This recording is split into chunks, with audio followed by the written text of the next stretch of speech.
Hello student, I am Neetu Yadav, PGT Commerce, Kendriya Vidyalaya Panna. Today I bring a numerical question from the chapter Issue of Share Capital, and the topic is pro rata allotment and forfeiture of share. Question is, AB Limited invite application for 1 lakh equity share of rupees 10 each, payable as follows: rupees 2 application, rupees 3 on allotment, and balance on first and final call. Application were received for 3 lakh shares and share were allotted on pro rata basis. The excess application money was to be adjusted against allotment only. Ram, a shareholder who has applied for 3000 shares, failed to pay the call and his share were forfeited and reissued at rupees 8 per share as fully paid. Pass necessary journal entry in the books of company. Prepare cash book and journal for the above transaction. Before starting the questions, let's understand the question. A company invite application for 1 lakh equity share and the face value of share is 10. The rupees 10 is divided as follows: application rupees 2, allotment rupees 3, and the balance means 5 rupees on first and final call. Now application were received for 3 lakh shares. Here we see that the company's share were oversubscribed. Now let's see how company deal the problem of oversubscription. The share were allotted on pro rata basis, means the company sold the program of oversubscription with the help of pro rata basis, means no one can be rejected, all applicant can get share, but the number of share is less, which is then they apply for it. The excess application money was to be adjusted against allotment only. अगर कोई excess money होगी तो वो बस हमें allotment पे ही adjust करनी है. Thereafter if some amount is left, the amount will be refunded. Ram एक शेयर होल्डर है who has applied for 3000 shares, failed to pay the call money and his share were forfeited. एक share holder है राम जिसके पास 3000 share है, वो call उसने पे नहीं की है और उसके शेयर को फॉरफिट कर लिया गया है. तो जब भी शेयर को फॉरफिटेड किया जाएगा तो हमारे पास, और अगर हमारा प्रोराटा का क्वेश्चन है तो हमारे पास उस शेयर होल्डर के दोनों शेयर होने चाहिए. दोनों मीन्स अप्लाइड शेयर भी, यानी जितने के लिए उसने अप्लाई किया था, और दूसरा उसकी अलॉटेड भी. अब इस क्वेश्चन में सिर्फ ये बताया गया है कि उसने 3000 के लिए अप्लाई किया था. अब हमें खुद वर्किंग नोट में ये फाइंड करना होगा कि how many shares were allotted to mister Ram. Reissue का देखते हैं. रीइश्यू एट रुपीज़ 8 पर शेयर एज फुल्ली पेड, यानी जो हमारा रीइश्यू है वो डिस्काउंट पे हुआ है, 2 रुपीज़ की डिस्काउंट है. इस क्वेश्चन में हमें एंट्री पास करनी है और कंपनी को कैश बुक बनानी है. सबसे पहले हम वर्किंग नोट देखेंगे, क्योंकि क्वेश्चन को एंट्री में जो अमाउंट डलेगा वो वर्किंग नोट से फाइंड आउट होगा. तो अगर हमने वर्किंग नोट अच्छे से बना लिया है तो फिर हमें क्वेश्चन एंट्री में ओनली अमाउंट को पुट करना पड़ेगा. सबसे फर्स्ट एंट्री एप्लीकेशन की. सबसे पहले हमें पता होना चाहिए कि how much amount receive on application. तो first of all we find amount receive of application. In this case we see that 3 lakh shares, application for 3 lakh shares were receive. तो एप्लीकेशन मनी थी 2 रुपये, तो 3 lakh share multiply by 2 means 6 lakh, यानी total application money जो हम first entry में जो हमारी बैंक से बनेगी, bank account debit to share application, तो उसमें हमारा अमाउंट जाएगा 6 lakh. देन सेकेंड एंट्री, जब हम शेयर एप्लीकेशन को शेयर कैपिटल में ट्रांसफ़र करेंगे तो यहाँ पर हमें ध्यान रखना है कि हमें टोटल जो सारा का सारा अमाउंट है उसे ट्रांसफ़र नहीं करना है. हमें ओनली जितना अमाउंट ड्यू है, यानी जितने कंपनी ने शेयर अलॉट किए हैं उसी से एप्लीकेशन मनी को मल्टीप्लाई करेंगे. तो कंपनी ने ओनली 1 lakh शेयर को इनवाइट किया था, तो 1 lakh multiply by 2 equals to 2 lakh, यानी जितने भी एप्लीकेशन मनी थी 6 लाख की, उसमें से 2 लाख ही एप्लीकेशन पे एडजस्ट हो पाई और एक्सेस मनी कंपनी के पास है 4 लाख। अब एक्सेस मनी के लिए कंपनी ने इंस्ट्रक्ट हमें पहले ही क्वेश्चन में कर दिया है कि only allotment would be adjusted, जो एक्सेस मनी है उससे अलॉटमेंट को ही एडजस्ट करना है। तो सबसे पहले हम फाइंड करेंगे how much amount due for allotment. तो अब हमारा क्वेश्चन सेकेंड एंट्री से अलॉटेड वाले शेयर से हो जाएगा। तो यहाँ पर हमारे अलॉटेड शेयर है 1 लाख, अलॉटमेंट मनी 3, यानी अलॉटमेंट हमारा बनता है 3 लाख का, और क्वेश्चन में कंपनी के पास एक्सेस मनी आया हुआ है 4 लाख। तो जो हमारा मनी है जो कंपनी को रिफंड करना है वो है 1 लाख। तो फर्स्ट वर्किंग नोट हमने देखा है कि कितना जो हमारी सेकेंड एंट्री बनती है उसका। नेक्स्ट सेकेंड वर्किंग नोट भी बनाएंगे जो कि हमारा होगा जो कंपनी ने शेयर को फोरफिट किया है, और उसके बाद फर्स्ट कॉल पे, क्योंकि एक शेयर होल्डर ने फर्स्ट कॉल पे नहीं किया तो हमें ये भी फाइंड आउट करना है कि how much amount receive on first call. सबसे पहले ड्यू अमाउंट फाइंड करेंगे। Amount due on first call 1 lakh multiply by 5 means 5 lakh. अब राम है उसने अप्लाई किया था 3000 शेयर के लिए। अब हम यहाँ निकालेंगे उसके अलॉटेड शेयर।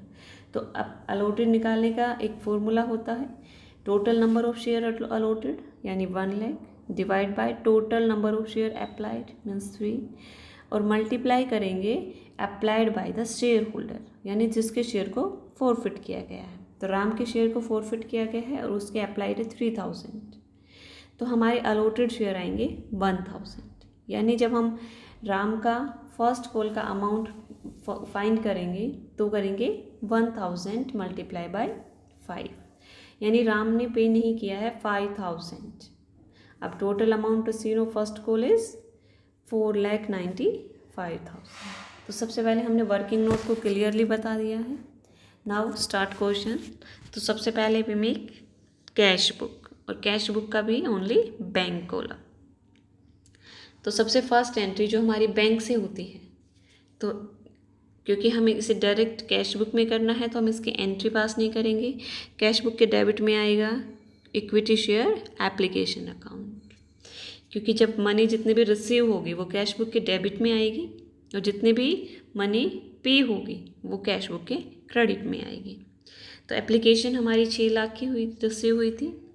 देन आता है अलॉटमेंट, क्योंकि सारा अलॉटमेंट एडजस्ट हो चुका है, एप्लीकेशन के टाइम ही वो मिल चुका है, तो हम अलॉटमेंट रिसीव वाली एंट्री पास नहीं करेंगे। उसके बाद third equity share first and final call account. अब वर्किंग नोट में हम फाइंड कर चुके हैं कि कितनी हमें फर्स्ट कॉल रिसीव हुई है। टोटल अमाउंट ड्यू था हमारा 5 लाख से, बट एक शेयर होल्डर था राम जिसने 5000 पे नहीं किए थे, तो जो हमारी अमाउंट रिसीव वाली आएगी वो आएगी 4,95,000। नेक्स्ट है बाय इक्विटी एप्लीकेशन अकाउंट। यहाँ पर देखिए, यहाँ पर पेमेंट है, कैश बुक के क्रेडिट में है मीन्स पेमेंट है। तो पेमेंट कंपनी ने किसकी की है, जो एक्सेस मनी जो हमने फर्स्ट वाले वर्किंग नोट में फाइंड आउट किया था, जो कंपनी को रिटर्न करना है। अलॉटमेंट पे एडजस्ट हो गया है, उसके बाद कंपनी को रिटर्न करना है, तो वो 1 लाख था। तो क्रेडिट में आएगा equity share application account 1 lakh. उसके बाद to equity share capital account. यहाँ पर देखिए कंपनी ने कुछ शेयर को जिनको फोरफिट किया गया था उनको कंपनी ने बाद में रीइश्यू भी किया है। अब रीइश्यू कितने से किया है ये हम क्वेश्चन में देख चुके हैं। 8 रुपये से कंपनी ने शेयर को रीइश्यू किया है, और जो हमारे नंबर ऑफ शेयर फोरफिटेड है वो है 1000। देखिए क्वेश्चन में 3000 है लेकिन वो अप्लाइड है, लेकिन एक्चुअल में कितने शेयर को फोरफिट किया गया है 1000, वो हम निकाल चुके हैं अलॉटेड। तो अब 1000 को 8 पर शेयर के हिसाब से रीइश्यू किया गया है, तो हमारी जो टोटल अमाउंट आएगा रीइश्यू का 1000 मल्टीप्लाई बाय 8 यानी 8000। तो यहाँ पर हमारी कैश बुक कंप्लीट हो गई है। हमारा दोनों साइड का हमने बैलेंस किया और हमारा क्रेडिट में बाय बैलेंस CD 10,03,000 से हमारा बैलेंस आ गया। Now move on journal entries. तो फर्स्ट जो हमारी जर्नल बनेगी वो बनेगी हमारी सेकेंड एंट्री से स्टार्ट होगी, जब हम एप्लीकेशन मनी को ट्रांसफ़र करेंगे शेयर कैपिटल अकाउंट में। To equity share application account debit, to equity share capital account, to equity share allotment account. और यहाँ पर कैसे हमने, क्योंकि अमाउंट हम पहले ही निकाल चुके हैं, शेयर कैपिटल पे कितना ड्यू है, एप्लीकेशन पे जो ड्यू होना है वो है 2 लाख। कहाँ से आया है? 1 लाख मल्टीप्लाई बाई 2 जो कि एप्लीकेशन मनी है, और जितना अमाउंट अलॉटमेंट पे एडजस्ट हुआ है वो है 1 लाख, जो हमारे नंबर ऑफ शेयर है वो है 1 लाख, और अलॉटमेंट मनी है ₹3 पर शेयर। तो 1 lakh multiply by 3 equals to 3 lakh. Next जो मनी रिफंडेड वाली एंट्री है वो हम कैश बुक में पास कर चुके हैं। देन अलॉटमेंट ड्यू करेंगे, तो when allotment is due then entry will be passed, equity share allotment account debit to equity share capital account, और जो अमाउंट है वो 1 lakh multiply by 3 equals to 3 lakh ना। क्योंकि अलॉटमेंट हम रिसीव बैंक वाली एंट्री यहाँ भी नहीं करेंगे और कैश बुक में भी नहीं करेंगे, क्योंकि जितना भी एक्सेस मनी था जो एप्लीकेशन पे था वो अलॉटमेंट पे भी एडजस्ट हो गया है। नाउ थर्ड एंट्री यानी जो हमारी फर्स्ट एंड फाइनल कॉल है उसको ड्यू करेंगे।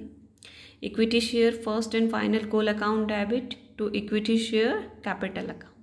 तो यहाँ पर हमारे 1 लाख शेयर है, multiply by 5 means 5 lakh. Share first and final call जो रिसीव करने की एंट्री है वो हम कैश बुक में करेंगे 4,95,000 से। अब करेंगे हम री इशू यानी फॉरफिट ऑफ शेयर्स, क्योंकि एक शेयर होल्डर है वो फेल टू पे the first and final call, तो उसके शेयर को कंपनी ने फॉरफिट कर लिया है। तो जब हम फॉरफिट की एंट्री करेंगे तो हमारी एंट्री बनेगी equity share capital account debit to equity share first and final call to forfeited share account. अब यहाँ पर अमाउंट कैसे डलेगा? सबसे पहले नंबर ऑफ शेयर फॉरफिटेड, तो नंबर ऑफ शेयर फॉरफिटेड 3000 नहीं लेंगे क्योंकि वो अप्लाइड है, हमें अलॉटेड से क्वेश्चन करना है, तो अलॉटेड है 1000 और multiply by cold up amount. इस केस में कंपनी ने 10 के 20 रुपीज़ कोल्ड अप कर रखे हैं, तो 1000 multiply by 10 means 10,000। Equity share first and final call में अमाउंट जाएगा which is not paid by the share holder. तो यहाँ पर जो शेयर होल्डर था उसके पास 1000 शेयर है, उसने 5 रुपीज़ के हिसाब से फर्स्ट एंड फाइनल कॉल पे नहीं की है, तो नोट पेड में आएगा 5000 एंड शेयर फॉरफिचर जो अकाउंट है उसमें आएगा पेड अप अमाउंट। तो इस केस में शेयर होल्डर ने 5 रुपये पे कर दिए हैं, 5 रुपये पे नहीं किए हैं, तो जो उसने पे कर दिए हैं which is application and allotment, ₹2 allotment पे है और 3 एप्लीकेशन पे है, तो टोटल अमाउंट बनेगा 5000। नेक्स्ट रीइश्यू की एंट्री करेंगे हम।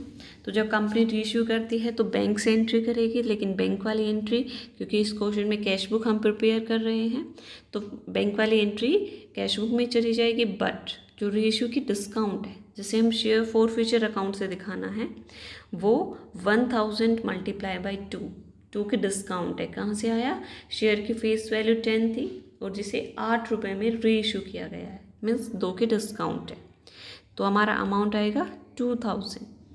और लास्ट में जितना भी फॉरफिचर में रिमेनिंग अमाउंट बचेगा उसे हम ट्रांसफ़र कर देंगे कैपिटल रिजर्व में।